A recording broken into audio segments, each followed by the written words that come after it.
Shri P S Gopakumar, ഇവിടെ advocate B N Haskar ചൂണ്ടിക്കാട്ടിയ ചില കാര്യങ്ങളുണ്ട്. അതായത് രജിസ്ട്രാർക്ക് അദ്ദേഹത്തിൻ്റെ പദവി ഉപയോഗിച്ചുള്ള എല്ലാ അധികാരവുമുണ്ട്, അതാണ് അദ്ദേഹം വിനിയോഗിച്ചത് എന്നുള്ളത്. താങ്കൾക്ക് ഒരുപക്ഷെ സിൻഡിക്കേറ്റ് അംഗം എന്നുള്ള രീതിയിൽ ഇതിൽ കുറച്ചുകൂടി വ്യക്തത കാണുമായിരിക്കുമല്ലോ. അദ്ദേഹം VC അറിയിക്കാതെ സ്വന്തം നിലയ്ക്ക് ഇത്തരം ഒരു തീരുമാനമെടുത്തത് അദ്ദേഹത്തിൻ്റെ പദവിയിൽ നിന്നുകൊണ്ടുള്ള അധികാരമായിരുന്നു. ഇത് തന്നെയായിരുന്നു അവിടുത്തെ മാനദണ്ഡം അല്ലെങ്കിൽ പ്രോട്ടോകോൾ? ഒരിക്കലുമല്ല. സർവകലാശാലയുടെ പരമാധികാരി എന്നുള്ള നിലയിൽ പ്രവർത്തിക്കുന്നത് ചാൻസലറാണ്, അല്ലെങ്കിൽ ചാൻസലർക്കാണ് സർവകലാശാലയുടെ പരമാധികാരം നിക്ഷിപ്തമായിരിക്കുന്നത്. അതിന് തൊട്ടു താഴെ സിൻഡിക്കേറ്റിനാണ്. സിൻഡിക്കേറ്റ് എന്ന് പറയുമ്പോൾ അത് കൂടുന്ന സമയത്താണ് സിൻഡിക്കേറ്റിന്റെ അധികാരം.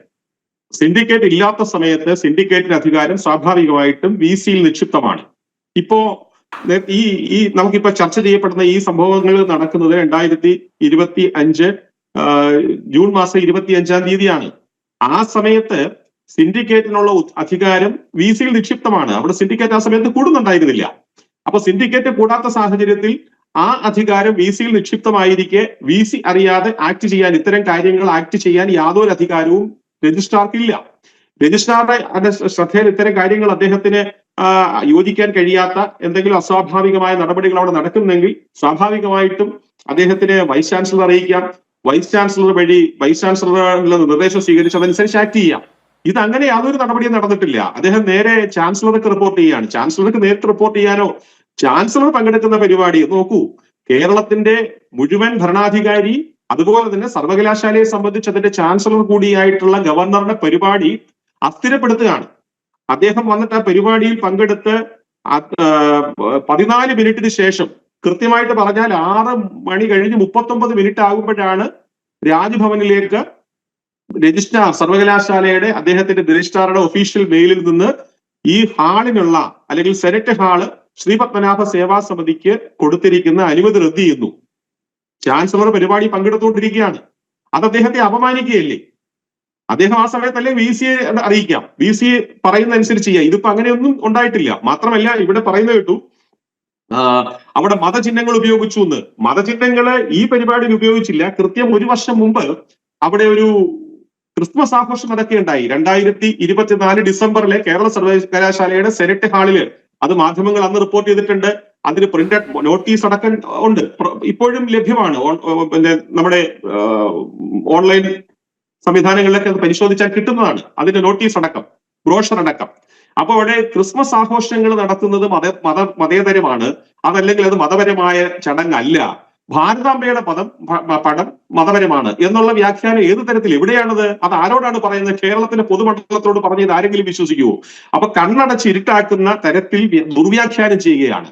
അവിടെ ഈ രജിസ്ട്രാർ ഒപ്പിട്ട് കൊടുത്ത മാർഗരേഖകളിൽ അല്ലെങ്കിൽ മാനദണ്ഡങ്ങളിൽ പറയുന്നത്, രണ്ടാമത്തെ മാനദണ്ഡം, അത് തന്നെ വേറൊരു അതിനകത്തൊരു അസ്വാഭാവികതയുണ്ട്, അത് ഞാൻ പിന്നീട് സൂചിപ്പിക്കാം. അവിടെ പറയുന്നത്, നിങ്ങൾക്ക് ഈ ഹാള് തരുന്ന സമയത്ത് മതപരമായ ആരാധനയ്ക്ക് ഈ ഹാൾ ഉപയോഗിക്കരുത്. അടിവരയിട്ട് ഞാൻ പറയുകയാണ്, മതപരമായ ആരാധനയ്ക്ക് യൂണിവേഴ്സിറ്റിയുടെ സെനറ്റ് ഹാൾ ഉപയോഗിക്കരുത്, ഇല്ല. അതുപോലെ തന്നെ പറയുന്നു, മതപരമായ പ്രഭാഷണത്തിന് ഈ വേദി ഉപയോഗിക്കരുത്, ഇല്ല. അവർ അംഗീകരിച്ചു, അത് ഒപ്പിട്ട് കൊടുത്തു. അവിടെ മതപരമായ ആരാധന നടന്നിട്ടില്ല, മതപരമായ പ്രഭാഷണം നടന്നിട്ടില്ല. ആകെ അവിടെ ഭാരതാംബയുടെ പടമാണ്. ഭാരതാംബയുടെ പടവും ഭാരത് മാതാ കി ജയ് വിളിയും ഒന്നും രാഷ്ട്രവിരുദ്ധമല്ല, അല്ലെങ്കിൽ നമ്മുടെ ഭരണഘടനയ്ക്ക് വിരുദ്ധമല്ല എന്ന് സമീപ മധ്യപ്രദേശിലെ ഹൈക്കോടതിയുടെ തന്നെ വിധിയുണ്ട്. അവിടെ ഭാരതത്തിന് വിരുദ്ധമായിട്ട് മാധ്യമങ്ങളിൽ കൂടി പ്രചാരണം നടത്തിയ ഒരാൾക്ക് കോടതി, ബഹുമാനപ്പെട്ട മധ്യപ്രദേശ് ഹൈക്കോടതി കൊടുത്ത ശിക്ഷ 21 തവണ ഭാരത് മാതാ കി ജയ് വിളിപ്പിക്കാനാണ്. 21 തവണ ഭാരത് മാതാ കി ജയ് വിളിക്കാനാണ് അയാൾക്ക് കൊടുത്ത ശിക്ഷ. അപ്പൊ ഭാരത് മാതാ കി ജയ് എന്ന് വിളിക്കുന്നതോ ഭാരതാംബയെ പൂജിക്കുന്നതോ ഒന്നും ഭാരതീയരെ സംബന്ധിച്ചിടത്തോളം നിഷിദ്ധമല്ല, ഭരണഘടനയ്ക്ക് വിരുദ്ധവുമല്ല.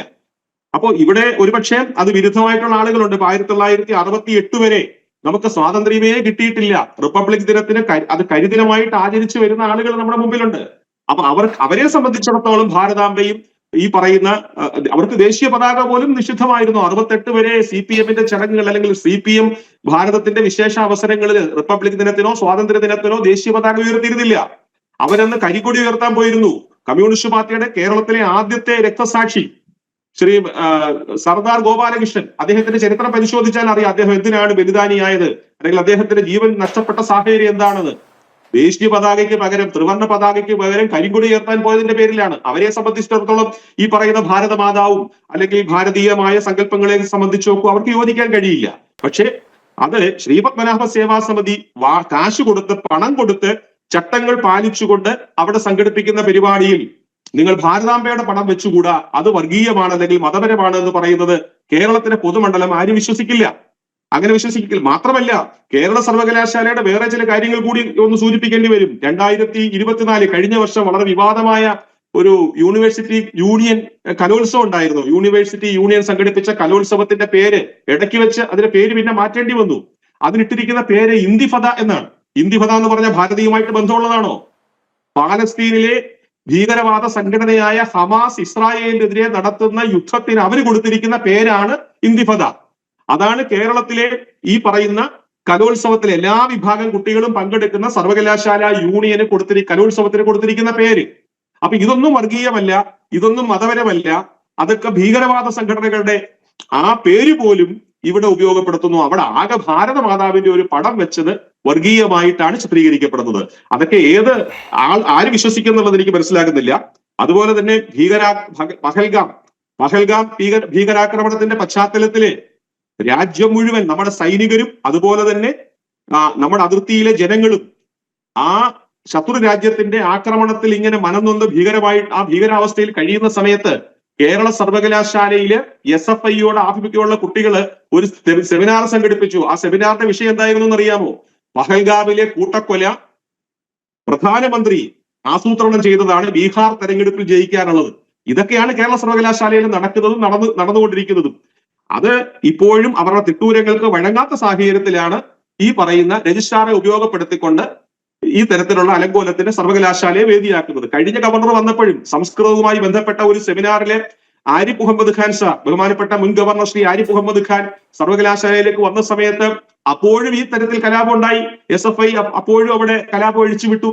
അപ്പൊ സർവകലാശാലയിലെ തങ്ങൾക്ക് ഇഷ്ടമല്ലാത്ത തങ്ങളുടെ തിട്ടൂരങ്ങൾക്ക് വിധേയപ്പെടാത്ത ആരെയും അടുപ്പിക്കില്ല, പ്രവേശിപ്പിക്കില്ല എന്ന് വാദം ഉയർത്തുക, വെല്ലുവിളി നടത്തുക, അവസാനം പരാജയപ്പെട്ടു പോവുക. ഇതാണ് അവിടെ നടക്കുന്നത്.